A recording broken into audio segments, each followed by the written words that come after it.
السلام عليكم ورحمة الله وبركاته. إن الحمد لله نحمده ونستعينه ونؤمن به ونتوكل عليه ونعوذ بالله من شرور أنفسنا ومن سيئات أعمالنا. من يهده الله فلا مضل له ومن يضلل فلا هادي له. أشهد أن لا إله إلا الله وحده لا شريك له وأشهد أن محمدا عبده ورسوله أرسله بالهدى ودين الحق ليظهره على الدين كله ولو كره المشركون. اللهم صل على محمد وعلى آل محمد كما صليت على إبراهيم وعلى آل إبراهيم إنك حميد مجيد. اللهم بارك على محمد وعلى آل محمد كما باركت على إبراهيم وعلى آل إبراهيم إنك حميد مجيد. أما بعد فإن خير الكلام كلام الله وخير الهدي هدي محمد صلى الله عليه وسلم وشر الأمور محدثاتها وكل محدثة بدعة وكل بدعة ضلالة وكل ضلالة في النار. أعوذ بالله من الشيطان الرجيم. بسم الله الرحمن الرحيم. يا أيها الذين آمنوا اتقوا الله حق تقاته ولا تموتن إلا وأنتم مسلمون. يا أيها الناس أوصيكم وإياي أولا بتقوى الله. പ്രിയപ്പെട്ട വിശ്വാസിനികളെ, സഹോദരി സഹോദരന്മാരെ, അല്ലാഹു സുബ്ഹാനഹു തആലയെ ജീവിതത്തിൻ്റെ എല്ലാ മേഖലയിലും റഹ്മാനും റഹീമുമായ അള്ളാഹുവിനെ സൂക്ഷിച്ചുകൊണ്ട് ജീവിക്കണമേ എന്ന് ആദ്യമായി എന്നോടും തുടർന്ന് നിങ്ങൾ ഓരോരുത്തരോടും ഉണർത്തുകയാണ്, വസിയ്യത്ത് ചെയ്യുകയാണ്. റബ്ബ് സുബ്ഹാനഹു തആല അള്ളാഹുവിനെ ഭയപ്പെട്ടുകൊണ്ട് ജീവിക്കുവാനുള്ള തൗഫീക്ക് പറയുന്ന എനിക്കും കേൾക്കുന്ന നിങ്ങൾക്കും നൽകി അനുഗ്രഹിക്കുമാറാകട്ടെ. ഹിജറ 10-ാം വർഷം ദുൽഖഅദ് മാസം അള്ളാഹുവിൻ്റെ റസൂൽ സല്ലല്ലാഹു അലൈഹി വസല്ലമ മദീനയിൽ നിന്നും മക്കയിലേക്ക് ഹജ്ജിന് വേണ്ടി പുറപ്പെടാൻ തീരുമാനിച്ചു എന്ന വിവരം മദീനയിലെ ജനങ്ങളോട് നബി സല്ലല്ലാഹു അലൈഹി വസല്ലമ പ്രഖ്യാപനം നടത്തി. ദുൽഖഅദ് 25 ശനിയാഴ്ച ദിവസമാണ് നബി സല്ലല്ലാഹു അലൈഹി വസല്ലമ മദീനത്ത് നിന്ന് പുറപ്പെട്ടത്. നബി മദീനത്ത് നിന്ന് പുറപ്പെടുമ്പോൾ നബിൻ്റെ കൂടെ ഏകദേശം 1,00,000-ലധികം ഹാജിമാരുണ്ടായിരുന്നു. അവരാദ്യം വന്നത് വാദി നമിറ എന്ന് പറയുന്ന ഭാഗത്ത് വന്ന് ടെൻ്റ് അടിച്ച് അവിടെ താമസിച്ചു. ഇന്ന് മസ്ജിദ് നമിറ എന്ന് പറയുന്ന ഭാഗത്തേക്ക് ദുൽഹിജ്ജ 9-ൻ്റെ അന്ന് നബി സല്ലല്ലാഹു അലൈഹി വസല്ലമ വരികയും അവിടെ വെച്ച് നബിയുടെ വിടവാങ്കൽ പ്രസംഗം ഹജ്ജത്തുൽ വിദാ സുദീർഘമായിക്കൊണ്ട് നബി സംസാരിക്കുകയും ജബലുർ റഹ്മ എന്ന് പറയുന്ന മലൻ്റെ അരികിൽ വന്ന് അല്ലാഹുവിൻ്റെ റസൂൽ സല്ലല്ലാഹു അലൈഹി വസല്ലമ നബിയുടെ ഒട്ടകത്തിൻ്റെ പുറത്ത് കയറി കൈകൾ ഇങ്ങനെ ആകാശത്തേക്ക് ഉയർത്തി, ഒരു കൈ ആകാശത്തേക്കും രണ്ടാമത്തെ കൈ കൊണ്ട് ഒട്ടകത്തിൻ്റെ കടിഞ്ഞാണും പിടിച്ച് റസൂലുള്ളാഹി സ്വല്ലല്ലാഹു അലൈഹി വസല്ലം സുദീർഘമായി കൊണ്ട് പ്രാർത്ഥിച്ചു. സുദീർഘമായ പ്രാർത്ഥനയ്ക്ക് ശേഷം ദുൽഹിജ്ജ 9-ന് സൂര്യൻ അസ്തമിച്ചതിന് ശേഷം ഹബീബുന റസൂലുള്ളാഹി സ്വല്ലല്ലാഹു അലൈഹി വസല്ലമ അറഫയിൽ നിന്നും മുസ്ദലിഫയിലേക്ക് പോയി. ഹജ്ജ് ചെയ്ത ആളുകൾക്കറിയാം, അറഫയിൽ നിന്നും മുസ്ദലിഫയിലേക്ക് സാധാരണ മെട്രോ സൗകര്യമുണ്ട്, അതേപോലെ തന്നെ ബസ്സിൻ്റെ സൗകര്യമുണ്ട്. ചില ആളുകൾ നടന്നും പോകാറുണ്ട്. ആളുകൾ നടന്നു പോകുന്ന വഴി അന്ന് പ്രവാചകൻ സല്ലല്ലാഹു അലൈഹി വസല്ലമ നടന്നു പോയ വഴിയാണ്. ഹദീസിൽ കാണാൻ കഴിയും, അള്ളാഹുവിൻ്റെ റസൂൽ രാത്രി സൂര്യൻ അസ്തമിച്ചതിന് ശേഷം അറഫയിൽ നിന്ന് പുറപ്പെട്ടു. മുസ്ദലിഫൻ്റെ ഭാഗത്തേക്ക് പോകുന്ന വഴിയിൽ ഒരു ഭാഗത്തെത്തിയപ്പോൾ നബി പുറകിലേക്ക് ഇങ്ങനെ തിരിഞ്ഞു നോക്കി എന്നുള്ളതാണ്. പുറകിലേക്ക് തിരിഞ്ഞു നോക്കി. പ്രവാചകൻ സല്ലല്ലാഹു അലൈഹി വസല്ലമയുടെ സ്വഹാബിമാരുടെ ധാരണ നബി അവരെയാണ് കാത്തിരിക്കണത് എന്ന് കരുതി പുറകിലുണ്ടായിരുന്ന പ്രമുഖന്മാരായ സ്വഹാബത്ത് വേഗം നബിൻ്റെ അരികിലേക്ക് വന്നു. അഥവാ ഒരു ഭാഗത്ത് ഇങ്ങനെ എത്തിയിട്ട് നബി ഇങ്ങനെ പുറകിലേക്ക് തിരിഞ്ഞു നോക്കുകയാണ്. അപ്പോൾ പുറകിലുണ്ടായിരുന്ന പ്രഗത്ഭന്മാരായ സ്വഹാബത്തുണ്ട്. അവരുടെ ധാരണ എന്താണ്? നബി ഞങ്ങളെയാണ് കാത്തിരിക്കണത് എന്ന് കരുതി അവർ വേഗം നബിൻ്റെ അരികിലേക്ക് വന്നു. അവർ പറയാണ്, ഞങ്ങൾ നബിൻ്റെ അരികിൽ വന്നിട്ടും നബി പുറകിലേക്കാണ് നോക്കുന്നത്. അപ്പോൾ അവർക്ക് മനസ്സിലായി ഞങ്ങളെയല്ല പ്രവാചകൻ നോക്കിയത്. പ്രവാചകൻ കുറേ സമയം കാത്തു നിന്നത് ഒരു സ്വഹാബിനെയാണ്. ആ സ്വഹാബിൻ്റെ പേര് ഉസാമത്ത് ബിൻ സയ്യിദ് റളിയല്ലാഹു അൻഹു എന്നുള്ള സ്വഹാബിയാണ്. പ്രിയപ്പെട്ടവരെ, ആ സ്വഹാബിൻ്റെ പ്രത്യേകത എന്താണെന്നറിയോ? അള്ളാഹുവിൻ്റെ റസൂൽ സല്ലല്ലാഹു അലൈഹി വസല്ലമയുടെ വളർത്തുമകനായ, ഇനി അതല്ലെങ്കിൽ ഒന്നും കൂടി ആ സ്വഹാബിൻ്റെ ചരിത്രത്തിലേക്ക് പുറകിലേക്ക് പോയാൽ, മക്കയിലെ അടിമയായിരുന്ന സയ്യിദ് റളിയല്ലാഹു അൻഹുവിൻ്റെ മകനാണ് ഉസാമ റളിയല്ലാഹു അൻഹു. നബിയുടെ വളർത്തുമകനായ സയ്യിദ് ബിൻ ഹാരിസയുടെയും അദ്ദേഹത്തിൻ്റെ ഭാര്യയായ ഉമ്മു ഐമിൻ്റെയും മകനാണ് ഉസാമത്ത് ബിൻ സയ്യിദ് റളിയല്ലാഹു അൻഹു. പല പ്രഗത്ഭന്മാരായ സ്വഹാബത്തും നബിയുടെ പുറകിലുള്ള സമയത്തും അവരെ ആരെയും നബിയുടെ ഒട്ടകത്തിൻ്റെ പുറത്ത് കയറ്റി റദീഫാക്കി കൊണ്ടുപോകാതെ നബിയുടെ ഒട്ടകത്തിൻ്റെ പുറത്ത് ഇരുത്തിയ സ്വഹാബിയുടെ പേര് ഉസാമ റളിയല്ലാഹു അൻഹു എന്നുള്ളതാണ്. ആ സ്വഹാബിനെ കയറ്റാൻ ഒരു കാരണമുണ്ട്. ബാക്കിയുള്ള ആളുകളൊന്നും നബി പരിഗണിക്കാതെ ഈ സ്വഹാബിനെ മാത്രം നബിൻ്റെ ഒട്ടകത്തിൻ്റെ പുറത്ത് ഇരുത്തി അറഫയിൽ നിന്നും മുസ്ദലിഫയിലേക്ക് കൊണ്ടുപോകാൻ ഒരു കാരണം. എന്താ കാരണം എന്നറിയോ? അള്ളാഹുവിൻ്റെ റസൂൽ സല്ലല്ലാഹു അലൈഹി വസല്ലമയുടെ ഹജ്ജത്തുൽ വിദാഇൻ്റെ സമയത്ത് വിടവാങ്കൽ സംസാരത്തിൽ നബി ഏറെ ഗൗരവമായ ചില വാക്കുകൾ പറഞ്ഞു. ആ വാക്കുകളാണ് നബി ആ സ്വഹാബിനെ നബിയുടെ ഒട്ടകത്തിൻ്റെ പുറത്തിരുത്താനുള്ള കാരണം. എന്താ വാക്ക്? അള്ളാഹിൻ്റെ റസൂൽ ലക്ഷക്കണക്കിന് സ്വഹാബത്തിന് ഇങ്ങനെ ഒരുമിച്ച് കൂട്ടിയിട്ട് അവരോട് പറയാണ്, യാ അയ്യുഹന്നാസ്, ഏ ജനങ്ങളെ, അലാ ഇന്ന റബ്ബക്കും വാഹിദുൻ, ജനങ്ങളെ നിങ്ങൾ അറിയുക, നിങ്ങളുടെ റബ്ബ് ഒന്നാണ്. നിങ്ങളെല്ലാ ആളുകളുടെയും റബ്ബ് ഒന്നാണ്. എന്നാൽ അള്ളാഹിൻ്റെ റസൂൽ സല്ലല്ലാഹു അലൈഹി വസല്ലം പറയാണ്, അലാ അറിയണേ, ലാ ഫദ്ല ലി അറബിയ്യിൻ വലാ അഅജമിയ്യിൻ വലാ ലി അഅജമിയ്യിൻ അലാ അറബിയ്യിൻ, അറബിക്ക് അനറബിയേക്കാളോ അനറബിക്ക് അറബിയേക്കാളോ ഒരു മഹത്വമില്ല. വീണ്ടും നബി പറഞ്ഞു, വലാ ലി അഹ്മറ അലാ അസ്വദ വലാ അസ്വദ അലാ അഹ്മറ ഇല്ലാ ബിത്തഖ്വ, കറുത്തവന് വെളുത്തവനേക്കാളോ വെളുത്തവന് കറുത്തവനേക്കാളോ ഒരു സ്ഥാനമില്ല. സ്ഥാനമുള്ളത് എന്ത് നോക്കിയിട്ട് മാത്രമാണ്? ഇല്ലാ ബിത്തഖ്വ, തഖ്വ നോക്കിയിട്ട് മാത്രമാണ്. ഇവിടെ ഈ ഉസാമത്ത് ബിൻ സയ്യിദ് എന്ന് പറയുന്ന സ്വഹാബിൻ്റെ രൂപം എങ്ങനെയാണെന്നറിയോ? നമുക്ക് കാണാൻ കഴിയും, കറുത്ത ശരീരമാണ്, തടിച്ച ചുണ്ടുകളാണ്, ചുരുണ്ട മുടിയാണ്.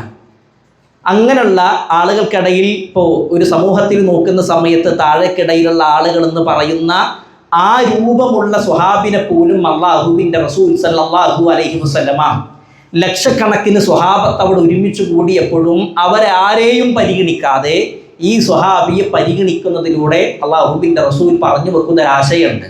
അഥവാ വിടവാക്കൽ സംസാരത്തിൽ അള്ളാഹുവിൻ്റെ റസൂൽ എല്ലാം പറഞ്ഞു. അറബിക്ക് അനറബിയേക്കാളോ അനറബിക്ക് അറബിയേക്കാളോ വെളുത്തവന് കറുത്തവനേക്കാളോ കറുത്തവന് വെളുത്തവനേക്കാളോ ഒരു സ്ഥാനമില്ല. ഇത് കേവലം നബിയുടെ പ്രസംഗത്തിൽ പറഞ്ഞു വെക്കുക മാത്രമല്ല, നബിയുടെ ജീവിതം കൊണ്ട് നബിയുടെ പ്രവർത്തനം കൊണ്ട് സ്വഹാബത്തിനെ ബോധ്യപ്പെടുത്തുകയാണ് ഈ ചരിത്രത്തിലൂടെ ചെയ്യുന്നത്.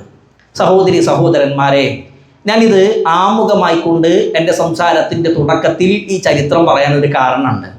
അഥവാ ഇന്ന് നമ്മുടെ നാട്ടിൽ കേരളത്തിലെ കണ്ണൂർ ജില്ലയിൽ ജാതീയതയുടെ പേരിൽ ഒരു കുട്ടി ആത്മഹത്യ ചെയ്തിട്ടുണ്ട്. അത് ആത്മഹത്യയാണെന്നും കൊലപാതകമാണെന്നും പറയപ്പെടുന്നു. ഞാൻ അതിലേക്ക് ചർച്ച പോകുന്നില്ല. ഇവിടെ നാം മനസ്സിലാക്കേണ്ടത്, ജാതീയതയുടെ പേരിൽ ആരെങ്കിലും മരണപ്പെടുമ്പോൾ, വംശീയതയുടെ പേരിൽ ആരെങ്കിലും പരിഹസിക്കപ്പെടുമ്പോൾ മാത്രം പേനയെടുക്കുന്ന, ചേനൽ ചർച്ചയിലിരുന്ന് പരസ്പരം വിഷം തുപ്പുന്ന അവസ്ഥയാണ് നമ്മുടെ നാട്ടിൽ നടന്നുകൊണ്ടിരിക്കുന്നത്. എന്നാൽ ഒരു വിശ്വാസിയെ, ഒരു മുസ്ലിമിനെ സംബന്ധിച്ചിടത്തോളം ഈ ജാതീയതയുടെ വിഷയത്തിൽ അല്ലെങ്കിൽ വംശീയതയുടെ വിഷയത്തിൽ ചില കാര്യങ്ങൾ അറിഞ്ഞിരിക്കുക എന്നുള്ളത് നിർബന്ധമാണ്. കാരണം ജാതീയതയും വംശീയതയും ഇല്ലാത്ത മതം ഏത് മാത്രമാണ്? ഇസ്ലാം മാത്രമാണ്. ആ ഇസ്ലാം കൊണ്ട് അഭിമാനം കൊള്ളണം. നമ്മുടെ വിഷയം തന്നെ മുസ്ലിം ആയതിൽ അഭിമാനം കൊള്ളുക എന്നുള്ളതാണ്. നമ്മൾ നിലനിൽക്കുന്ന ഈ പ്ലാറ്റ്ഫോം, ഈ ഒരു മുസ്ലിം ഇസ്ലാം എന്ന് പറയുന്ന മതത്തിൻ്റെ മഹത്വം ആദ്യം നമ്മൾ ബോധ്യപ്പെടണം. നമുക്കാദ്യം അതിനെക്കുറിച്ച് പരിപൂർണമായി കൊണ്ട് ബോധ്യപ്പെടാൻ കഴിയുമ്പോഴാണ് ഈ ഇസ്ലാമിൻ്റെ അല്ലെങ്കിൽ മുസ്ലിം എന്ന് പറയുന്ന ആ ഒരു ലേബലിൽ അതിൽ ആനന്ദം കണ്ടെത്താൻ, അതിൽ ലദ്ദത്ത് അനുഭവിക്കാൻ നമുക്ക് കഴിയുകയുള്ളൂ. അതുകൊണ്ട് ആ ഒരു വിഷയം നമ്മൾ ഗൗരവത്തിലാണ് മനസ്സിലാക്കേണ്ടത്. അതിലാദ്യം പഠിക്കേണ്ട വിഷയം എന്താണ് ജാതീയത? ജാതീയത എന്ന് പറഞ്ഞാൽ മനുഷ്യരെ അവർ ജനിച്ച കുലം, കുടുംബം, തൊഴിൽ അല്ലെങ്കിൽ പാരമ്പര്യം എന്നിവയുടെ അടിസ്ഥാനത്തിൽ തരംതിരിക്കുകയും അതിൽ ചില ആളുകളെ ഉന്നതരും ചില ആളുകളെ താഴ്ന്ന വിഭാഗവുമായി കൊണ്ട് വേർതിരിക്കുന്നതിനാണ് നമ്മുടെ നാട്ടിൽ ജാതീയത എന്ന് പറയാം. അതിൽ ഒന്നാമതായി മനസ്സിലാക്കേണ്ട പോയിന്റ് എന്താണെന്നറിയോ? ഇങ്ങനെ അള്ളാഹുവോ മുഹമ്മദ് നബിയോ ഇസ്ലാമോ ജാതീയതയുടെ പേരിൽ, വംശീയതയുടെ പേരിൽ ഒരാളെയും എന്ത് ചെയ്തിട്ടില്ല, മാറ്റി നിർത്തിയിട്ടില്ല. അള്ളാഹു വിശുദ്ധ ഖുർആൻ നമ്മളോട് പഠിപ്പിക്കുന്നൊരു വിഷയം, യാ അയ്യുഹന്നാസ്, ഏ ജനങ്ങളെ. ആ വിളി തന്നെ നോക്കാണി, ഏ മുസ്ലിമീങ്ങളെ, ഏ വിശ്വാസികളെ എന്നല്ല, ഏ മനുഷ്യരെ, എല്ലാ മനുഷ്യരെയും, ഹിന്ദു ആകട്ടെ, ക്രിസ്ത്യാനി ആകട്ടെ, ജൈനനാകട്ടെ, ബുദ്ധനാകട്ടെ, മതമുള്ളവനാകട്ടെ, മതമില്ലാത്തവനാകട്ടെ, ലോകത്തുള്ള എല്ലാ മനുഷ്യരെയും ആ വിളിയിൽ ഉൾക്കൊള്ളുകയാണ്. എന്നിട്ട് അള്ളാഹു പറയാണ്, ഇന്നാ ഖലഖ്നാകും മിൻ ദകരിൻ വ ഉൻസാ, നിങ്ങളെല്ലാ ആളുകളെയും സൃഷ്ടിച്ചത് ഒരാണിൽ നിന്നും ഒരു പെണ്ണിൽ നിന്നാണ്. അഥവാ നമ്മുടെ എല്ലാ ആളുകളുടെയും ബാപ്പ ആദം നബിയാണ്, നമ്മളെല്ലാ ആളുകളുടെയും ഉമ്മ ഹവ്വ ബീവിയാണ്. ഒരാണിൽ നിന്ന്, ഒരു പെണ്ണിൽ നിന്നാണ് നിങ്ങളെ സൃഷ്ടിച്ചത് എന്നുള്ളതാണ്. നമ്മൾ ഈ ഒരു ആയത്തിൽ നമ്മൾ ഗൗരവത്തിൽ മനസ്സിലാക്കേണ്ട വിഷയം, ഒരിക്കലും ഒരാളുടെ നിറത്തിൻ്റെ പേരിലോ അവൻ്റെ രൂപത്തിൻ്റെ പേരിലോ ജോലിയുടെ പേരിലോ തറവാടിൻ്റെ പേരിലോ ഒരാളെ നമ്മൾ മാറ്റി നിർത്താൻ പാടില്ല. ഇപ്പം നമുക്ക് നമ്മുടെ ഉമ്മയിൽ നമുക്ക് ജനിച്ച നമ്മുടെ സഹോദരൻ, നമ്മൾ ജനിച്ച അതേ ഗർഭപാത്രത്തിൽ ജനിച്ച നമ്മുടെ സഹോദരൻ, അവൻ ഒരല്പം കളർ കുറഞ്ഞു എന്നുള്ള കാരണം കൊണ്ട് അവൻ എൻ്റെ സഹോദരനല്ല എന്ന് നമ്മൾ ആരും പറയില്ല. നമ്മളെക്കാൾ കളർ കുറവാണ് നമ്മുടെ സഹോദരൻ അല്ലെങ്കിൽ നമ്മുടെ സഹോദരി, നമ്മളെക്കാൾ നിറം കുറവാണ്, ആ ഒരു കാരണത്തിൻ്റെ പേരിൽ അവൾ എൻ്റെ സഹോദരിയല്ല, അല്ലെങ്കിൽ നമ്മൾ ജോലി ചെയ്യുന്നതിനേക്കാൾ ചെറിയ രൂപത്തിലാണ് നമ്മുടെ അനിയൻ, നമ്മുടെ ജ്യേഷ്ഠൻ ജോലി ചെയ്യണതെങ്കിൽ ആ ഒരു കാരണത്തിൻ്റെ പേരിൽ അവൻ എൻ്റെ സഹോദരനല്ല, അവൻ എൻ്റെ ജ്യേഷ്ഠനല്ല, അവൻ എൻ്റെ അനിയനല്ല എന്ന് നമ്മൾ ആരും പറയില്ല. അതേപോലെ തന്നെയാണ് ലോകത്തുള്ള എല്ലാ മനുഷ്യരും ഒരേ ഉമ്മാൻ്റെ ഒരേ ഉപ്പാൻ്റെ മക്കളാണ്. ഒരാൾക്കും എന്തില്ല, പ്രാധാന്യമില്ല. എന്നിട്ട് അള്ളാഹു പറയാണ്, ഇനി ഈ കൂട്ടത്തിൽ വല്ലവർക്കും സ്ഥാനമുണ്ടെങ്കിൽ, ഈ കൂട്ടത്തിൽ വല്ലവർക്കും മഹത്തുണ്ടെങ്കിൽ അത് ആർക്ക് മാത്രമാണ്? അള്ളാഹു പറയാണ്, ഇന്ന അക്രമക്കും ഇൻദല്ലാഹി അത്ഖാക്കും, തഖ്വയുള്ള ആളുകൾക്ക് മാത്രമാണ്, സൂക്ഷ്മത പാലിക്കുന്നവർക്ക് മാത്രമാണ് സ്ഥാനമുള്ളൂ. ഇവിടെ പിന്നെ നമുക്കറിയാം, ലോകത്ത് ഏറ്റവും നല്ല ഗോത്രം നമുക്കറിയാം അള്ളാഹുവിൻ്റെ റസൂൽ സല്ലല്ലാഹു അലൈഹി വസല്ലമയുടെ ഗോത്രമായ ഖുറൈശി ഗോത്രമാണ്. ആ ഖുറൈശി ഗോത്രത്തിന് പ്രത്യേകത ഉണ്ട്, ആ ഖുറൈശി ഗോത്രത്തിന് മഹത്തുണ്ട്. എന്നാൽ അതേ ഗോത്രത്തിൽ തന്നെയാണ് അബൂലഹബും ജനിച്ചത്. ആരാ അബൂലഹബ്? നമുക്ക് കാണാൻ കഴിയും, അബൂലഹബിൻ്റെ യഥാർത്ഥ പേര് അബ്ദുൽ ഉസ്സ ഇബ്ൻ അബ്ദുൽ മുത്തലിബ് എന്നാണ്. ലഹബുൻ എന്ന അറബി ഭാഷയിൽ പറഞ്ഞാൽ ജ്വാല, തിളക്കം എന്നൊക്കെയാണ് അർത്ഥം. ഈ മനുഷ്യൻ്റെ മുഖത്തിൻ്റെ ഭംഗി കൊണ്ട്, മുഖത്തിൻ്റെ കാന്തി കൊണ്ട് ചരിത്രത്തിൽ ആളുകൾ ആ മനുഷ്യന് നൽകിയ പേരാണ് ജ്വാലയുടെ പിതാവ്, തിളക്കത്തിൻ്റെ പിതാവ്. അത്രത്തോളം ഭംഗിയുള്ള ആളാണ്. ആ ഭംഗിയുള്ള മനുഷ്യനായിട്ട് പോലും അയാൾക്ക് അള്ളാഹു തഖ്വ നൽകിയിട്ടില്ല. അയാളെക്കുറിച്ച് അള്ളാഹു വിശുദ്ധ ഖുർആനിലെ സൂറത്ത് മസദിലൂടെ പറയാണ്, തബ്ബത് യദാ അബീ ലഹബിൻ വതബ്, അബൂലഹബിൻ്റെ ഇരുകരങ്ങളും നശിക്കട്ടെ, അവൻ നശിച്ചു പോയിരിക്കുന്നു എന്നുള്ളതാണ്. അപ്പോൾ കാണാൻ നല്ല ഭംഗിയുണ്ടായിരുന്ന അബൂലഹബിന് ലഭിക്കാത്ത തഖ്വയാണ് കാണാൻ കുറച്ച് ഭംഗി കുറവുണ്ടായിരുന്ന, നമ്മുടെ കണ്ണിൽ കാണാൻ കുറച്ച് ഭംഗി കുറവുണ്ടായിരുന്ന ബിലാലിന് റബ്ബ് നൽകിയത്. കാണാൻ നല്ല ഭംഗി ഉണ്ടായിരുന്ന അബൂലഹബിന് ലഭിക്കാത്ത തഖ്വ, അബൂലഹബിന് ലഭിക്കാത്ത ഇസ്ലാം ലഭിച്ചത് ആർക്കാണ്? നമ്മുടെ കണ്ണിൽ കാണാൻ കുറച്ച് കുറവുള്ള, കാണാൻ ഭംഗി കുറവുള്ള ബിലാലിനാണ്. ആരാണ് ബിലാൽ? ഇസ്ലാമിലെ ഒന്നാമത്തെ ബാങ്കി മുഅദ്ദിനു റസൂൽ സല്ലല്ലാഹു അലൈഹി വസല്ലമയാണ്. ചില ഉലമാക്കളായ ആളുകൾ പറഞ്ഞു, ചില യുദ്ധങ്ങളിൽ തിളങ്ങിയ ചില സ്വഹാബിമാരുണ്ട്, ചില യുദ്ധങ്ങളിൽ ചില സ്വഹാബത്താണ് തിളങ്ങിയിട്ടുള്ളത്. ഇപ്പോൾ ബദർ യുദ്ധം, ബദറിൻ്റെ രണഭൂമിയിൽ തിളങ്ങിയ സ്വഹാബി ആരാ? ഹംസ റളിയല്ലാഹു അൻഹു ആണ്. ഉഹുദിന്റെ രണഭൂമിയിൽ തിളങ്ങിയ സ്വഹാബിയാരാ? തുൽഹ റളിയല്ലാഹു അൻഹു ആണ്. ഖന്തക്കിന്റെ രണഭൂമിയിൽ തിളങ്ങിയ സ്വഹാബി സൽമാനുൽ ഫാരിസിയാണ്. എന്നാൽ ഉലമാക്കളായ ആളുകൾ പറയാണ് മക്ക വിജയ ദിവസം തിളങ്ങിയ സ്വഹാബി അത് ബിലാലാണ്. മക്ക വിജയ ദിവസം തിളങ്ങിയ സ്വഹാബി അത് ബിലാലാണ്.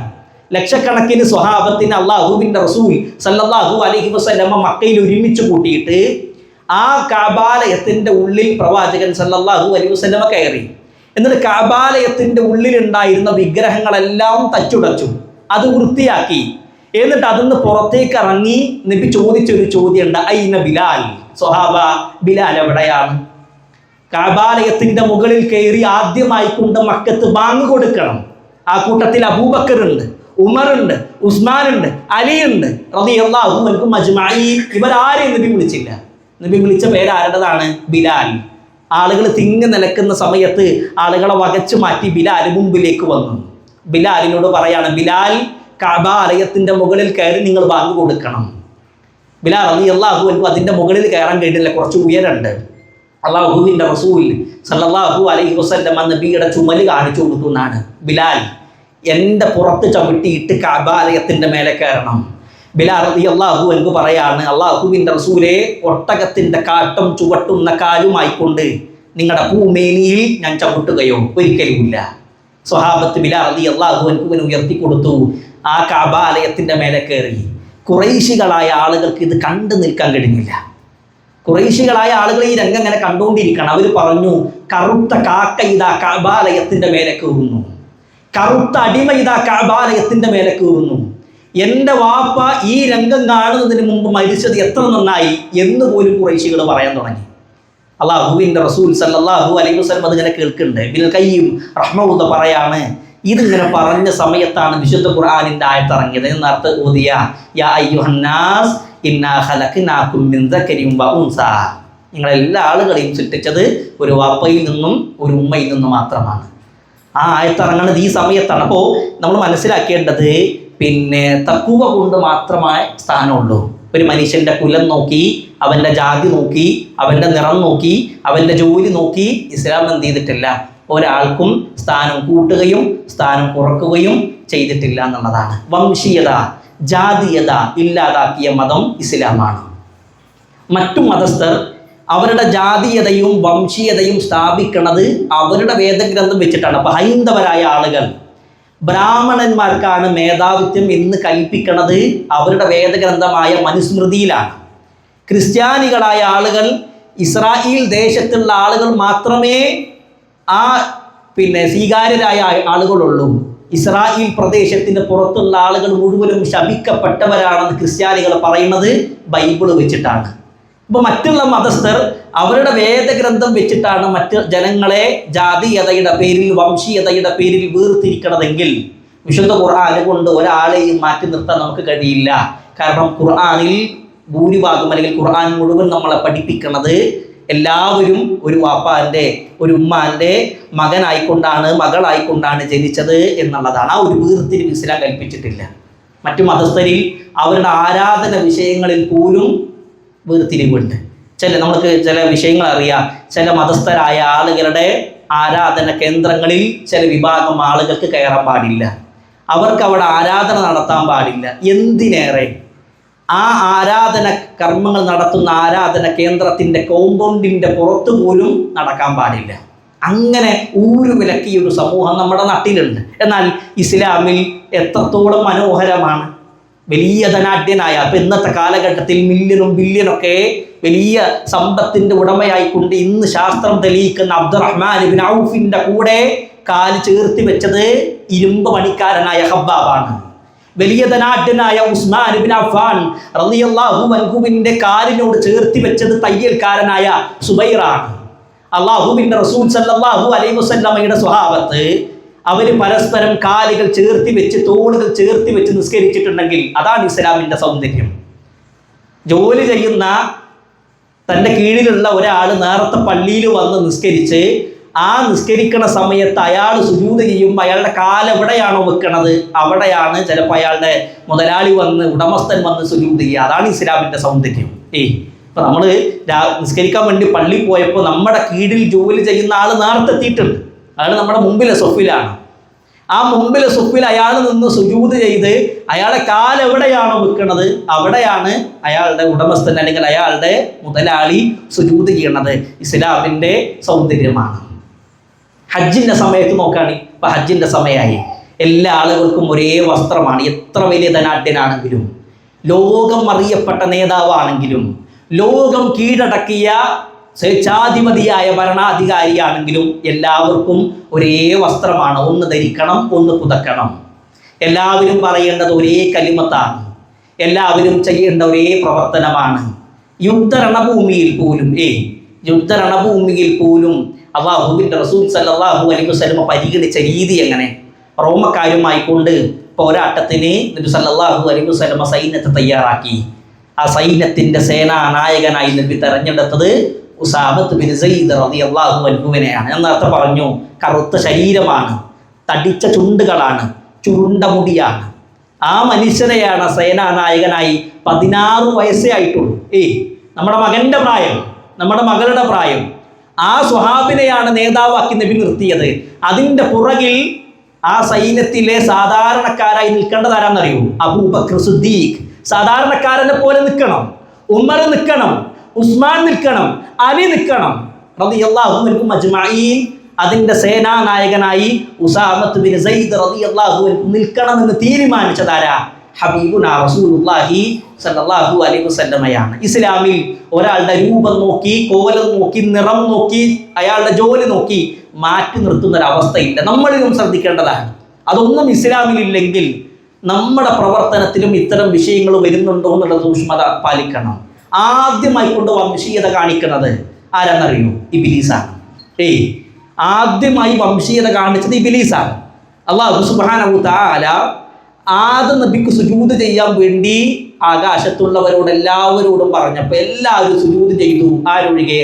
ഫസജദൂ ഇല്ലാ ഇബ്ലീസ്. ഇബ്ലീസ് ഒഴികെ. ഇബ്ലീസ് പറഞ്ഞത് എന്താണ്? അന ഖൈറും മിൻഹു ഖലഖതനി മിൻ നാരിൻ വഖലഖതഹു മിൻ തീൻ. റബ്ബേ, നീ എന്നെ സൃഷ്ടിച്ചത് തീ കൊണ്ടാണ്. വംശീയത കാണിക്കുകയാണ്. ഈ തീ കൊണ്ട് സൃഷ്ടിച്ച ഞാൻ മണ്ണ് കൊണ്ട് സൃഷ്ടിച്ച ആദമിന് സുജൂദ് ചെയ്യേ? അതൊരിക്കലുമില്ല, അതൊരിക്കലും സമ്മതിക്കൂല എന്ന രൂപത്തിൽ ഇബ്ലീസ് പറഞ്ഞിട്ടുണ്ടെങ്കിൽ ആ ഒരു വാദവുമായിക്കൊണ്ടാണ് ഇന്ന് പിൽക്കാലക്കാരായ ആളുകളൊക്കെ കടന്നു വന്നിട്ടുള്ളത്. അല്ലാഹു ഇത്തരം വിഷയങ്ങളിൽ നിന്ന് രക്ഷപ്പെടാൻ തൗഫീക്ക് നൽകി അനുഗ്രഹിക്കുമാറാകട്ടെ. ഒരിക്കലേ അല്ലാഹുവിൻ്റെ റസൂൽ സല്ലല്ലാഹു അലൈഹി വസല്ലമയുടെ സ്വഹാബിമാരിങ്ങനെ ഒരുമിച്ച് കൂടി. പ്രവാചകന സദസ്സിലില്ല. സ്വഹാബത്ത് ഇങ്ങനെ പരസ്പരം സംസാരിക്കണ വിഷയം എന്താണെന്നറിയോ? അവരോട് ഓരോരുത്തരോടും ചോദിക്കാൻ, നിങ്ങളുടെ നെസബ് എന്താണ്? അഥവാ അറബികൾ നെസബിൻ്റെ വിഷയത്തിൽ, പരമ്പരയുടെ വിഷയത്തിൽ അഭിമാനം കൊള്ളുന്നവരാണ്. അള്ളാഹിൻ്റെ റസൂൽ സല്ലല്ലാഹു അലൈഹി വസല്ലമയുടെ ഉപ്പ അബ്ദുള്ളയുടെ ഉപ്പ അബ്ദുൽ മുത്തലിബ്, ഹാഷിം, അബ്ദുൽ മനാഫ്, ഖുസയ്യ്, കിലാബ്, മുർറ, കഅബ്, ലുഗയ്യ്, ഗാലിബ്, ഫിഹ്ർ, മാലിക്, നളർ, കിനാന, ഹുസൈമ, മുദ്രിക, ഇല്യാസ് എന്ന് പറയുന്ന പ്രവാചകന്റെ പരമ്പര അവർക്ക് എല്ലാവർക്കും അറിയാം. അതേപോലെ എല്ലാവരും അവരുടെ പരമ്പരയിൽ അഭിമാനം കൊള്ളുന്നവരാണ്. അപ്പോൾ ഓരോരുത്തരും ചോദിക്കുന്നുണ്ട്, നിങ്ങളുടെ പരമ്പര എന്താ? നിങ്ങളുടെ നെസബ് എന്താണ്? നിങ്ങളുടെ വാപ്പ ആരാണ്? നിങ്ങളുടെ വെല്ലുപ്പ ആരാണ്? അപ്പോൾ അവരിങ്ങനെ അഭിമാനം കൊണ്ട് സംസാരിക്കുന്ന സമയത്ത് അവിടേക്ക് സൽമാനുൽ ഫാരിസി റളിയല്ലാഹു അൻഹു വന്നു. സ്വഹാബത്ത് ചോദിക്കണം, മൻ അൻത? സൽമാൻ, നിങ്ങൾ ആരാണ്? വമാ നസബുക യാ സൽമാൻ. സൽമാൻ, നിങ്ങളുടെ പരമ്പര എന്താ? സൽമാൻ, നിങ്ങളുടെ പരമ്പര, നിങ്ങളുടെ വാപ്പാൻ്റെ വാപ്പ, അങ്ങനെ ആ പരമ്പര എന്ന് പറയും. സൽമാനുൽ ഫാരിസി റളിയല്ലാഹു അൻഹു അഭിമാനത്തോടുകൂടി പറഞ്ഞൊരു വാക്കുണ്ട്, അനാ സൽമാൻ ബിനുൽ ഇസ്ലാം. ഞാൻ ഇസ്ലാമിൻ്റെ മകൻ സൽമാനാണ്. എനിക്ക് അഭിമാനം ഇസ്ലാമിലാണ്. ഹദീസിൽ കാണാൻ കഴിയും, ഫബഖാ ഉമർ കരഞ്ഞു എന്നാണ്. ഉമർ കരഞ്ഞിട്ട് പറഞ്ഞു, വഅന ഉമർ ബിനുൽ ഇസ്ലാം, ഞാനും ഇസ്ലാമിൻ്റെ മകനായ ഉമറാണ് എന്ന് ഉമർ റളിയല്ലാഹു അൻഹു പറഞ്ഞു എന്നുള്ളതാണ്. ആരാ സൽമാനുൽ ഫാരിസി? ജീവിതത്തിൽ ഒരുപാട് പ്രയാസങ്ങൾ ഏൽക്കേണ്ടി വന്ന സ്വഹാബിയാണ്. ഇമാം അഹ്മദ് ബിൻ ഹംബൽ അശൈബാനി റഹ്മത്തുള്ളാഹി അദ്ദേഹത്തിൻ്റെ മുസ്നദിൽ ഉദ്ധരിക്കുന്ന ഹദീസിൽ കാണാൻ കഴിയും, മജൂസി കുടുംബത്തിലാണ് സൽമാൻ റളിയല്ലാഹു അൻഹു ജനിക്കുന്നത്. സിറിയയിലാണ് അദ്ദേഹത്തിൻ്റെ ജനനം, ഷാമിലാണ് അദ്ദേഹത്തിൻ്റെ ജനനം. ഷാമിൽ നിന്ന് പിന്നീട് അദ്ദേഹം സിറിയയിലേക്ക് വന്നു. സിറിയയിൽ നിന്ന് പിന്നെ മൗസിലിലേക്ക് വന്നു. മൗസിൽ നിന്ന് പിന്നെ നസീബീനിലേക്ക് വന്നു. പിന്നെ അമൂരയിലേക്ക് വന്നു. ഇതൊക്കെ ചെയ്തത് എന്തിനാ? ഇസ്ലാം പുൽകാൻ വേണ്ടിയിട്ടാണ്. അവസാനം ഒരു ജൂതൻ്റെ അടിമയായിക്കൊണ്ട് മദീനത്തെ ഈത്തപ്പന മരത്തിന്റെ മുകളിൽ കയറി ഈത്തപ്പഴം പറിക്കുമ്പോഴാണ് കേൾക്കുന്നത് മുഹമ്മദ് നബി സല്ലല്ലാഹു അലൈഹി വസല്ലം എത്തിയിട്ടുണ്ട്. പെട്ടെന്ന് ആ ഈത്തപ്പന മരത്തിന്റെ മേലെ നിന്ന് സ്വഹാബി ഇറങ്ങിയിട്ട് തൻ്റെ യജമാനൻ, ജൂതനായ യജമാനനോട് ചോദിക്കുകയാണ്, എവിടെയാണ് മുഹമ്മദ് സല്ലല്ലാഹു അലൈഹി വസല്ലം?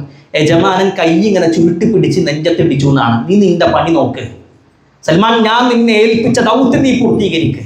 വീണ്ടും മരത്തിന്റെ മേലെ കയറി സൽമാൻ ഫാരിസി റളിയല്ലാഹു അൻഹു പറയാണ്, ഞാൻ ആ മരത്തിന്റെ മേലെ കയറുമ്പോൾ എൻ്റെ കൈകൾ വിയർക്കുന്നുണ്ട്, എൻ്റെ കൈകൾ തളരുന്നുണ്ട്, എൻ്റെ ശരീരമാകെ എനിക്ക് ക്ഷീണം അനുഭവിക്കുന്നത് പോലെ. കാരണം ഞാൻ ഇത്ര കാലം കാത്തിരുന്ന ഹബീബുന റസൂലുള്ളാഹി സല്ലല്ലാഹു അലൈഹി വസല്ലം 1000 കിലോമീറ്ററുകൾ ഞാൻ യാത്ര ചെയ്ത, അല്ലെങ്കിൽ 10,000 കിലോമീറ്റർ ഞാൻ യാത്ര ചെയ്തത് ഈ ഹബീബിനെ കാണാൻ വേണ്ടിയിട്ടാണ്. ആ പ്രവാചകൻ ഇതാ മദീനത്തെത്തിയിട്ടുണ്ട്, എൻ്റെ കൈകാലുകൾ തളരുന്നുണ്ട്, എനിക്ക് ആകെ ക്ഷീണം അനുഭവിക്കുന്നുണ്ട് എന്ന് പറഞ്ഞ സൽമാനുൽ ഫാരിസി റളിയല്ലാഹു അൻഹു പറയാണ്, ഞാൻ ഇസ്ലാമിൻ്റെ മകൻ സൽമാനാണ്. നമുക്ക് ഇസ്സത്ത്, നമ്മൾ അഭിമാനം കൊള്ളേണ്ടത് മുസ്ലിമായി എന്നുള്ളതിലാണ്.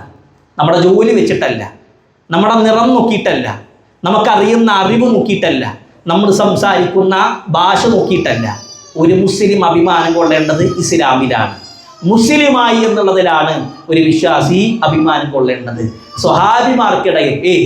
സ്വഹാബിമാർക്കിടയിൽ വംശീയപരമായ എന്തെങ്കിലും ഒരു വാക്ക് വന്നാൽ വളരെ ഗൗരവത്തിലാണ് നബി സല്ലല്ലാഹു അലൈഹി വസല്ലം അതിനെ നോക്കിക്കണ്ടത്. ഒരിക്കൽ അബൂദർ ഗഫാരി റളിയല്ലാഹു അൻഹു ബിലാലിനെ വിളിച്ചു, യബ്ന സൗദാ, കറുത്തവരുടെ മകനെ എന്നുള്ളത്. വിളിച്ച വിളിയൊന്നും തെറ്റില്ല, കാരണം ഉമാമ എന്ന് പറയുന്ന കറുത്ത വർഗക്കാരിയായ സ്ത്രീയുടെ മകനാണ് ആരെ? ബിലാൽ റളിയല്ലാഹു അൻഹു. അപ്പൊ എന്തോ ഒരു ദേഷ്യം വന്ന സമയത്ത് അബൂദർ വിളിച്ച പേരാണ്. ബിലാൽ കറുത്തവരുടെ മകനാണ് നീ എന്ന് പറഞ്ഞപ്പോൾ അത് ബിലാലിന്റെ മനസ്സിൽ വല്ലാതെ വേദനിച്ചു. ബിലാൽ ഒന്നും പറഞ്ഞില്ല. ബിലാൽ നേരെ പോയി സങ്കടം പറഞ്ഞത് ഹബീബുന റസൂലുള്ളാഹി സല്ലല്ലാഹു അലൈഹി വസല്ലമയോടാണ്. സ്വഹാബത്ത് പറയാണ്, അള്ളാഹുവിൻ്റെ റസൂലിൻ്റെ അരികിൽ ഞങ്ങൾ നിൽക്കുന്നുണ്ട്, അള്ളാഹുവിൻ്റെ റസൂലിൻ്റെ മുഖം ചുവന്നിട്ടുണ്ട്. പ്രവാചകൻ മുഖം ചുവന്നിട്ട് ചോദിക്കാണ്, യാ അബാദർ അഗയ്യർതഹു ബിഉമ്മിഹി, നിങ്ങൾ അദ്ദേഹത്തിൻ്റെ ഉമ്മാനെ കുറിച്ച് മോശമായിട്ട് സംസാരിച്ചൂലേ? അബൂദറെ, ഈ സ്വഹാബിൻ്റെ ഉമ്മാനെ കുറിച്ച് നിങ്ങൾ മോശമായിട്ട് സംസാരിച്ചു. വേറൊന്നും പറഞ്ഞില്ല. നബി പറഞ്ഞ വാക്ക് എന്താണെന്നറിയോ? ഇന്ന കൈമ്രൂൻ ഫീക ജാഹിലിയ്യ. അബൂദറെ, ജാഹിലിയത്ത് എപ്പോഴും വിട്ടിട്ടില്ല അല്ലേ? ജാഹിലിയത്തിൻ്റെ അംശം എപ്പോഴും ജീവിതത്തിൽ ഉണ്ടല്ലേ എന്ന വാക്ക് മാത്രം അത് അബൂദറിൻ്റെ മനസ്സിനെ കീറി മുറിച്ചിട്ടുണ്ട്. അബൂദർ നേരെ പുറത്തേക്ക് ഇറങ്ങി മദീനത്തെ തിരുവീതിയിൽ ഇറങ്ങിയിട്ട് ചോദിക്കാണ്, അതിൻ്റെ ബിലാൽ എവിടെയാണ്? സ്വഹാബത്ത് ബിലാൽ റളിയല്ലാഹു അൻഹുവിനെ കാണിച്ചു കൊടുത്തപ്പോൾ ബിലാൽ റളിയല്ലാഹു അൻഹുവിൻ്റെ അരികിൽ ചെന്നു. എന്നിട്ട് അബൂദർ ഗഫാരി റളിയല്ലാഹു അൻഹു അദ്ദേഹത്തിൻ്റെ കവിൾ മണ്ണിൽ വെച്ചു. മണ്ണിൽ വെച്ചിട്ട് പറയാണ്, അബൂദർ, നിങ്ങളുടെ കാലുകൊണ്ട് എൻ്റെ മുഖത്ത് ചവിട്ടണം, എങ്കിലേ ഞാൻ എണ്ണീക്കൊള്ളൂ. കാരണം നിങ്ങളുടെ മനസ്സ് വേദനിപ്പിക്കുന്ന വാക്ക്, വംശീയപരമായ വാക്ക് ഞാൻ പറഞ്ഞിട്ടുണ്ട്. അതുകൊണ്ട് നിങ്ങളുടെ കാലുകൊണ്ട് നിങ്ങൾ എൻ്റെ മുഖത്ത് ചവിട്ടണം, എങ്കിലേ ഞാൻ എണ്ണീക്കൊള്ളൂ. ബിലാൽ റളിയല്ലാഹു അൻഹു അദ്ദേഹത്തെ എണീപ്പിച്ചിട്ട് നിർത്തിയിട്ട് പറഞ്ഞു, അബൂദർ, അള്ളാഹു നിങ്ങൾക്ക് പുറത്തു തരട്ടെ, ഞാൻ നിങ്ങൾക്ക് വേണ്ടി പ്രാർത്ഥിക്കാമെന്ന് പറഞ്ഞു എന്നതാണ്. നമ്മൾ ഓരോരുത്തരും ആലോചിക്കുക, എത്ര മനോഹരമായിട്ടാണ് നബി സല്ലല്ലാഹു അലൈഹി വസല്ലം അവരിലുണ്ടായ വംശീയപരമായ ജാതീയപരമായ പ്രശ്നങ്ങളെ പരിഹരിച്ചത്. നമ്മളും ശ്രദ്ധിക്കുക. പിന്നെ മഹാനായ ഇബ്നു സീരിൻ റഹ്മഹുള്ള ക്ലാസ്സുകൾ എടുത്തുകൊണ്ടിരിക്കുകയാണ്. ക്ലാസ് എടുക്കണ സമയത്ത് ഒരു റാവിനെ കുറിച്ച് പറഞ്ഞപ്പോൾ ആ റാവിനെ ആർക്കും മനസ്സിലാകണില്ല. അപ്പോൾ പെട്ടെന്ന് മനസ്സിലാകാൻ വേണ്ടി പറഞ്ഞത് അലി കറജുൽ നസ്വദ്, ആ കറുത്ത ആളില്ലേ? വേറൊന്നും പറഞ്ഞില്ല. എന്താ പറഞ്ഞത്? ആ കറുത്ത ആള് എന്ന് മാത്രമേ പറഞ്ഞുള്ളൂ. ഇബ്നു സീരിൻ റഹ്മഹുള്ള ക്ലാസ് അവിടെ അവസാനിപ്പിച്ചു എന്നാണ്. ക്ലാസ് അവിടെ അവസാനിപ്പിച്ചിട്ട് പള്ളി പോയി ഉളു എടുത്ത് 2 റക്അത്ത് നിസ്കരിച്ച് കരഞ്ഞുകൊണ്ട് പ്രാർത്ഥിക്കണം, റബ്ബേ, എൻ്റെ സഹോദരൻ ഇഷ്ടമല്ലാത്ത പേര് ഞാൻ അവനെ കുറിച്ച് വിളിച്ചിട്ടുണ്ട്. നമ്മളും പറയലുണ്ട്, ആ കണ്ണിന് പ്രശ്നമുള്ള ആള്, ആ പല്ലിന് പ്രശ്നമുള്ള ആള്, ആ കാലിന് പ്രശ്നമുള്ള ആള്. ഇന്ന് നമ്മൾ ക്ലാസ്സൊക്കെ കഴിഞ്ഞ് നമ്മുടെ മൊബൈലിലെ കോണ്ടാക്ട് ലിസ്റ്റ് നോക്കുക. നമ്മൾ പല ആളുകളെയും സേവ് ചെയ്ത പേരെന്താ? നമ്മൾ സേവ് ചെയ്ത പേര് അവരുടെ വാപ്പി ഇട്ട പേരാണോ? അതല്ല നമ്മൾ അവരെ കളിയാക്കി വിളിക്കുന്ന പേരാണോ? വംശീയപരമായി നമ്മൾ കളിയാക്കുന്നുണ്ടെങ്കിൽ പ്രിയപ്പെട്ടവരെ, നമ്മുടെ പരലോകം നഷ്ടമാകും. ഒരു ചെറിയ വാക്കിനെ, കറുത്തവരുടെ മകനെ എന്ന് വിളിച്ച ആ ഒരു വാക്കിനെ അള്ളാഹുവിൻ്റെ റസൂൽ സല്ലല്ലാഹു അലൈഹി വസല്ലമ ഇത്രത്തോളം ഗൗരവം കൊടുത്തിട്ടുണ്ടെങ്കിൽ നമ്മളും ശ്രദ്ധ കാണിക്കണം. പണ്ട് കാലങ്ങളിൽ വിവാഹത്തിൻ്റെ വിഷയത്തിൽ പോലും ഉന്നത കുടുംബത്തിൽപ്പെട്ട ആളുകൾക്ക് മാത്രമേ പരസ്പരം വിവാഹം കഴിക്കാൻ പറ്റുള്ളൂ. ഉന്നത കുടുംബത്തിൽപ്പെട്ട, ഉന്നത ഗോത്രത്തിൽപ്പെട്ട ആളുകൾ പരസ്പരം വിവാഹം കഴിക്കും. അതല്ലാത്ത ആളുകൾ എന്ത് ചെയ്യില്ല? വിവാഹം കഴിക്കാൻ പാടില്ല. എന്നാൽ അത് പൊളിച്ചെഴുതുന്നത് ആരാ? നബി സല്ലല്ലാഹു അലൈഹി വസല്ലമയാണ്. നബിയുടെ അടിമയായ സെയ്ദ് ബിൻ ഹാരിസ വിവാഹം കഴിച്ചത് ആരാണ്? നബിയുടെ കുടുംബക്കാരിയായ നബിന്റെ അമ്മായിന്റെ മകളായ സൈനബ് ബിൻത് ജഹ്ഷ് റളിയല്ലാഹു അൻഹയാണ്. അവരെയാണ് കല്യാണം കഴിക്കണത്. ഇസ്ലാമിന്റെ സൗന്ദര്യം നോക്കാൻ അടിമയായ സെയ്ദ് കല്യാണം കഴിക്കുന്നത് ഖുറൈശി ഗോത്രത്തിലെ നബിയുടെ അമ്മായിയുടെ മകളായ സൈനബ് ബിൻത് ജഹ്ഷ് റളിയല്ലാഹു അൻഹ. ജുലൈബീബ് എന്ന് പറയുന്ന ഒരു സ്വഹാബി ഉണ്ടായിരുന്നു. കാണാൻ തീരെ ഭംഗിയില്ലാത്തൊരു സ്വഹാബിയാണ്. ആ സ്വഹാബി എപ്പോഴും പള്ളിയിൽ ഇങ്ങനെ ഇരിക്കും. നബി ഇതിങ്ങനെ കണ്ടപ്പോൾ ഒരു ദിവസം ചോദിച്ചു, എന്താ ജുലൈബീബേ, ഒരു കല്യാണമൊക്കെ കഴിച്ചൂടെ? എപ്പോഴും പള്ളിയിലുണ്ടല്ലോ, കുടുംബമായിട്ട് ഒരു ജീവിതം വേണ്ടേ? ജുലൈബീബ് റളിയല്ലാഹു അൻഹു പറയാണ്, അള്ളാഹിന്റെ റസൂലേ, നിങ്ങൾ ഇന്നെ കളിയാക്കാണോ? എനിക്ക് ആരെ പെണ്ണ് തരിക? നബി എൻ്റെ രൂപം നോക്കാണി, കാണാൻ ഭംഗിയില്ല. എൻ്റെ കറുത്ത ശരീരവും ചുരുണ്ട മുടിയും തടിച്ച ചുണ്ടുകളും, ആരും എനിക്ക് ഒരു പെണ്ണിനെ തരൂല. നബി നിങ്ങൾ എന്നെ കളിയാക്കാണോ? അള്ളാഹുവിൻ്റെ റസൂൽ സല്ലല്ലാഹു അലൈഹി വസല്ലം പറഞ്ഞു, മദീനത്തെ ഇന്നാലിന്ന ഗോത്രത്തിലൊരു പെണ്ണുണ്ട്, ഇനി അവരോട് പോയിട്ട് പറയണം അവളെ നിനക്ക് വിവാഹം കഴിപ്പിച്ച് തരാൻ നബി സല്ലല്ലാഹു അലൈഹി വസല്ലം പറഞ്ഞിട്ടുണ്ട് എന്ന് നീ അവരോട് പോയി പറയും. ജുലൈബീബ് റളിയല്ലാഹു അൻഹു പോയി നബി പറഞ്ഞ അയച്ച ആളാണെന്ന് മനസ്സിലാക്കിയപ്പോൾ ആ കുടുംബക്കാരായ ആളുകൾ, ആ വീട്ടിലെ ആളുകൾ ഇദ്ദേഹത്തെ വിളിച്ചിരുത്തി ഭക്ഷണം കൊടുത്തു. ആ സ്ത്രീയുടെ വാപ്പയും ഉമ്മയൊക്കെ വന്ന സമയത്ത് പറഞ്ഞു, നബിന്നെ പറഞ്ഞയച്ചത് നിങ്ങളെ മോളെ കല്യാണം കഴിക്കാൻ വേണ്ടിയിട്ടാണ്. അത്ര സമയം ചിരിച്ചിരുന്ന അവരുടെ മുഖം മാറി, അവർ ദേഷ്യപ്പെടാൻ തുടങ്ങി. ആ സ്വഹാബിനോട് ഇറങ്ങിപ്പോകാൻ പറഞ്ഞു, എന്ത് ധൈര്യത്തിലാണ് വരുന്നത്? കാരണം ഞങ്ങളുടെ ഗോത്രത്തിൽ ഏറ്റവും കൂടുതൽ സൗന്ദര്യമുള്ള പെണ്ണിൻ്റെ മോളാണ്. അപ്പം ഇങ്ങനെ സൗന്ദര്യമുള്ള മോളെ നിനക്ക് കിട്ടിച്ചേരി ഒരിക്കലുമില്ല. ആ സ്വഹാബി ജുലൈബീബ് റളിയല്ലാഹു അൻഹു വീട്ടിൽ നിന്ന് ഇറങ്ങുമ്പോൾ വീട്ടിൻ്റെ ഉള്ളിൽ നിന്ന് ഒരു സംസാരം കേൾക്കുന്നുണ്ട്. ജാരിയ റളിയല്ലാഹു അൻഹയുടെ സംസാരം, അഥവാ ആ സ്വഹാബിയുടെ ഭാര്യ, ആ വീട്ടിലെ പെണ്ണ്. അവർ സംസാരിക്കുകയാണ്, അള്ളാഹുവും അള്ളാഹുവിൻ്റെ റസൂലും ഒരു തീരുമാനം പറഞ്ഞാൽ അതിനപ്പുറം ഒരു വിശ്വാസിക്ക് അഭിപ്രായമില്ല. എൻ്റെ നബി എന്താണോ തീരുമാനിച്ചത് അതിൽ സമാധാനമടങ്ങാൻ ഞാൻ തയ്യാറാണ്. വിവാഹം നടന്നു. നമ്മുടെ വിഷയം എന്താണെന്നറിയോ? വിവാഹം നടന്ന് കൂടുതൽ കാലം അവർ ജീവിച്ചില്ല. ഒരു യുദ്ധത്തിൽപ്പെട്ട് ഈ സ്വഹാബി മരിച്ചു. ഈ സ്വഹാബി മരിച്ച് ഈ സ്വഹാബിൻ്റെ മയ്യത്ത് കാണാൻ നബി സല്ലല്ലാഹു അലൈഹി വസല്ലം വന്നു. നബി വന്ന സമയത്ത് ആ മയ്യത്തിനെ നോക്കി നബിയുടെ നിലത്തിരുന്ന് ആ മയ്യത്ത് നബിൻ്റെ മടിയിൽ ഇങ്ങനെ വെച്ചു. ഞാനിങ്ങനെ പറയുമ്പോഴേ നിങ്ങളുടെ കണ്ണിൽ ആ രംഗം ഇങ്ങനെ വരണം. ആ സ്വഹാബിൻ്റെ മയ്യത്ത് നബിൻ്റെ മടിയിൽ ഇങ്ങനെ വെച്ചിട്ട് നബി പറഞ്ഞ വാക്കാണ്, ജുലൈബീബ് ഹദാ മിന്നി വഅന മിൻഹു. ജുലൈബീബ് നീ എന്നിൽപ്പെട്ടവനാണ്, ഞാൻ നിന്നിൽപ്പെട്ടവനാണ്. കറുത്തവനായ ജുലൈബീബിനെ നീ എന്നിൽപ്പെട്ടവനാണെന്ന് പറയാൻ അള്ളാഹുവിൻ്റെ റസൂൽ സല്ലല്ലാഹു അലൈഹി വസല്ലമക്ക് കഴിഞ്ഞിട്ടുണ്ടെങ്കിൽ അതാണ് ഇസ്ലാമിൻ്റെ സൗന്ദര്യം, അതാണ് ഇസ്ലാമിൻ്റെ മഹത്വം. ആ ഇസ്ലാമാണ് നമുക്ക് ലഭിച്ചിട്ടുള്ളത്. ആ ഇസ്ലാമിലുള്ള മുസ്ലിം എന്ന് പറയുന്ന പ്ലാറ്റ്ഫോമിലാണ് നമ്മളുള്ളതെങ്കിൽ അഭിമാനം കൊള്ളണം. അള്ളാഹു തൗഫീഖ് നൽകട്ടെ. ഞാൻ അവസാനിപ്പിക്കുകയാണ്. ഈ ജാതീയതയും വംശീയതയും എത്രത്തോളം ആളുകളിൽ സ്വാധീനിച്ചിട്ടുണ്ട് എന്ന് മനസ്സിലാക്കാൻ ഇന്ന് നിയമങ്ങൾ പോലും വ്യത്യസ്തമാണ് എന്നുള്ളതാണ്. ഉന്നത കുടുംബത്തിൽപ്പെട്ട ആളുകൾ ഒരു തെറ്റ് ചെയ്യുമ്പോൾ അതിനെ നിസാരവൽക്കരിക്കുകയും അതേപോലെ തന്നെ കുറച്ച് താഴ്ന്ന കുടുംബത്തിൽപ്പെട്ട ആരെങ്കിലും ഒരു തെറ്റ് ചെയ്യുന്ന സമയത്ത് അവിടെ പറയുന്നത് എന്താണ്? അവൻ്റെ നിറം നോക്കിയാൽ മനസ്സിലാകും, അവൻ്റെ രൂപം നോക്കിയാൽ മനസ്സിലാകും, അവരെ അത്തരത്തിലുള്ള ആളുകളൊക്കെ ഈ രൂപത്തിൽ ചെയ്യുന്ന ആളുകളാണ് എന്ന് ഉത്തരവാദിത്തപ്പെട്ട ആളുകൾ പോലും പറയുന്ന കാലഘട്ടത്തിലാണ് നമ്മളുള്ളതെങ്കിൽ നമ്മൾ മനസ്സിലാക്കണം, ലോകത്തിലൊരു നേതാവിൻ്റെ ചരിത്രം. ബനു മഖ്സൂം ഗോത്രത്തിൽ ഒരു പെണ്ണ് മോഷ്ടിച്ചു. ബനു മഖ്സൂം ഗോത്രം എന്ന് പറഞ്ഞാൽ മക്കയിൽ ഖുറൈശി ഗോത്രത്തിന് എത്രത്തോളം മഹത്വമുണ്ടോ അതേപോലെ മഹത്വമുള്ള ഗോത്രമാണ് ബനു മഖ്സൂം ഗോത്രം. അഥവാ അബൂ ജഹൽ ജനിച്ചത് ആ ഗോത്രത്തിലാണ്, വലീദ് ബിൻ മുഗീറ ജനിച്ചത് ആ ഗോത്രത്തിലാണ്, അതേപോലെ ഖാലിദ് ബിൻ വലീദ് ജനിച്ചത് ആ ഗോത്രത്തിലാണ്, വലിയ മഹത്വം ഉള്ള ആളുകൾ ജനിച്ചത് ആ ഗോത്രത്തിലാണ്. അപ്പൊ ബനു മഖ്സൂം ഗോത്രത്തിൽ ഒരു പെണ്ണ് മോഷ്ടിച്ചു. ഇസ്ലാമിന്റെ നിയമപ്രകാരം അവരുടെ കയ്യ് മുറിക്കണം, കയ്യ് കൊത്തിക്കളയണം. പക്ഷേ അത് ബനു മഖ്സൂം ഗോത്രത്തിന് ഒരു മോശമാകുകയാണ്. കാരണം ഞങ്ങളുടെ ഗോത്രത്തിൽപ്പെട്ട ഒരു പെണ്ണിനെ കയ്യ് മുറിക്കുക എന്ന് പറഞ്ഞാൽ ഞങ്ങൾക്കൊരു മോശമല്ലേ? അപ്പൊ അവരെന്ത് ചെയ്തു? ഉസാമ റളിയല്ലാഹു അൻഹുവിന്റെ അരികിൽ ചെന്നു. ഞാൻ നേരത്തെ ആദ്യം പറഞ്ഞ സ്വഹാബി, ആ സ്വഹാബിക്ക് ഒരു പ്രത്യേകത ഉണ്ട്. ഹിബ്ബുർ റസൂൽ, അള്ളാഹുവിൻ്റെ റസൂൽ ഏറ്റവും കൂടുതൽ ഇഷ്ടപ്പെട്ട സ്വഹാബിമാരിൽ ഒരാളാണ് അദ്ദേഹം. അദ്ദേഹത്തിൻ്റെ ചരിത്രം മനസ്സിലാകാൻ ചെറിയൊരു ഉദാഹരണം പറയാം. ഒരു ദിവസം നബിയും ആയിഷ ബീവിയും ഇങ്ങനെ ഇരിക്കുകയാണ്. അപ്പുറത്ത് ഉസാമ റളിയല്ലാഹു അൻഹു ഉണ്ട്. ചെറിയ കുട്ടിയാണ്. അപ്പം കുട്ടിൻ്റെ മൂക്ക് ഇങ്ങനെ ഒലിച്ചിട്ടുണ്ട്. കുട്ടിൻ്റെ മൂക്ക് ഇങ്ങനെ, ചെറിയ കുട്ടിയല്ലേ. അപ്പോൾ നബി സല്ലല്ലാഹു അലൈഹി വസല്ലം അത് കണ്ടപ്പോൾ നബിയുടെ കൈ കൊണ്ട് ആ കുട്ടിയുടെ മൂക്ക് വൃത്തിയാക്കി കൊടുത്തു. ഇത് കണ്ടപ്പോൾ ആയിഷ ബീവിക്ക് സഹിക്കാൻ കഴിഞ്ഞില്ല. ആയിഷ ബീവി പറഞ്ഞു, നബി നിങ്ങൾ എന്തിനാ അതൊക്കെ ചെയ്യണത്? ഇപ്പം നിങ്ങളെന്തിനാ അതൊക്കെ ചെയ്യണത്? ഞങ്ങളോട് പറഞ്ഞാൽ പോരെ, ഞങ്ങൾ ചെയ്യൂലേ? നബി സല്ലല്ലാഹു അലൈഹി വസല്ലം പറഞ്ഞ ആയിഷ എനിക്ക് ഉസാമയെ ഇഷ്ടമാണ് എന്നുള്ളതാണ്. ഇങ്ങനെയുള്ള ഉസാമ റളിയല്ലാഹു അൻഹുവിനോട് ബനു മഖ്സൂം ഗോത്രത്തിലെ ആളുകൾ വന്നിട്ട് പറഞ്ഞു, ഞങ്ങളുടെ ഗോത്രത്തിൽ ഒരു പെണ്ണ് മോഷ്ടിച്ചിട്ടുണ്ട്, അതുകൊണ്ട് ഇസ്ലാമിക ശിക്ഷ അവർ നടപ്പിലാക്കിയാൽ ഞങ്ങൾക്കത് മോശമാണ്, നിങ്ങൾ നബിയോടൊന്ന് സംസാരിക്കണം, ഒരു ശുപാർശ നടത്തണം. നബി സല്ലല്ലാഹു അലൈഹി വസല്ലമയുടെ അരികിൽ വന്നിട്ട് ഉസാമ റളിയല്ലാഹു അൻഹു ഈ കാര്യം പറഞ്ഞു. നബി സല്ലല്ലാഹു അലൈഹി വസല്ലം തിരിച്ചു ചോദിച്ച ചോദ്യം എന്താണെന്നറിയോ? നബി ചോദിക്കാണ് വൈമല്ലാഹ്. നബി സല്ലല്ലാഹു അലൈഹി വസല്ലം ഉസാമയോട് പറയണം, ഉസാമ അള്ളാഹുവിൻ്റെ തീരുമാനത്തിൽ അള്ളാഹുവിൻ്റെ വിധിയിലാണ് നീ എന്നോട് ശുപാർശ നടത്തുന്നത്. ലൗ അന്ന ഫാത്തിമ ബിൻത മുഹമ്മദിൻ സറഖത് ലഖതഅതു യദഹാ.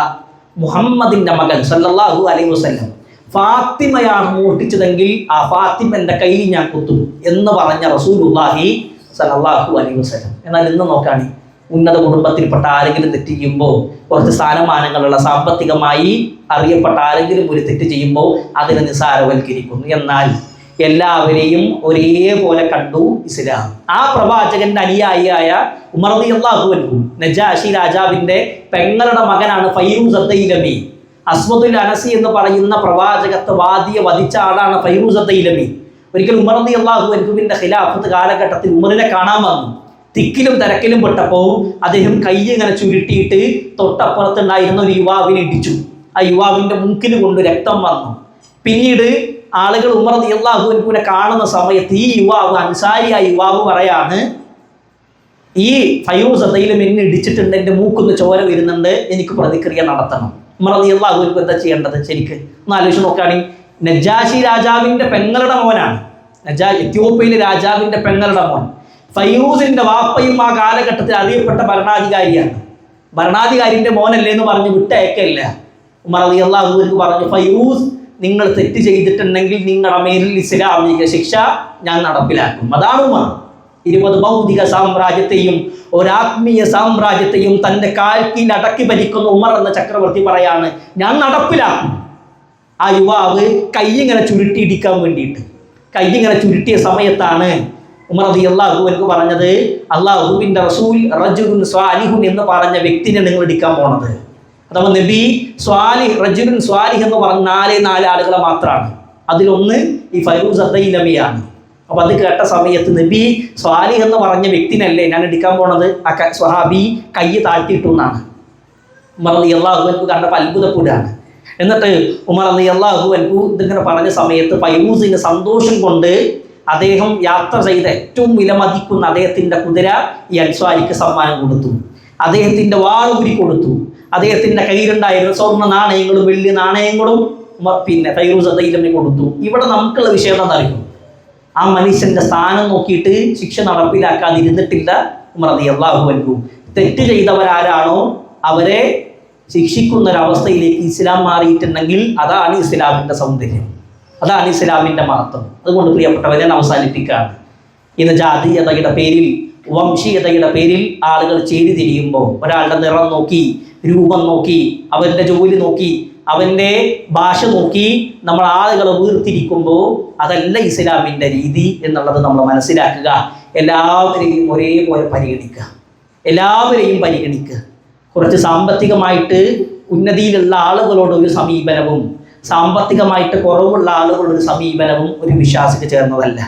നമുക്ക് വേണ്ടപ്പെട്ട ആളുകളോടൊരു സമീപനവും നമുക്ക് അത്രത്തോളം വേണ്ടപ്പെടാത്ത ആളുകളോട് വേറൊരു സമീപനം ഒരു വിശ്വാസിക്ക് ചേർന്നതല്ല. ഇന്ന് സൗദി അറേബ്യയിൽ ജീവിച്ചിരിക്കുന്ന ലോകമറിയപ്പെട്ട പണ്ഡിതനാണ് സ്വാലിഹ് ഹുസൈമി ഹഫിളഹുല്ലാഹ്. അദ്ദേഹത്തിൻ്റെ അൽ ആദാബുൽ അശറ എന്ന് പറയുന്ന ഒരു കിതാബിൻ്റെ ചെറിയൊരു കുതൈബാണ് 10 മര്യാദകൾ. ആ 10 മര്യാദകളിൽ 4ാമത്തെ മര്യാദ അദ്ദേഹം പഠിപ്പിച്ചത് എന്താണെന്നറിയോ? നിങ്ങളൊരു മനുഷ്യനോട് സംസാരിക്കണ സമയത്ത് അവൻ്റെ കണ്ണിൽ നോക്കി സംസാരിക്കണം.